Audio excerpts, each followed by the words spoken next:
నన్ను ముందుగానే నిర్ణయించితివే. నీవు నన్ను పిలిచి నీ నీతినిచ్చి మహిమ పరచితివే.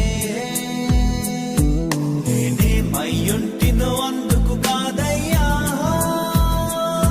నా క్రియలను బట్టి అసలే కాదయ్యా. చూపావు ప్రేమ నాపై, పిలిచావు నన్ను కృపకై, జనములకు ప్రవక్తగా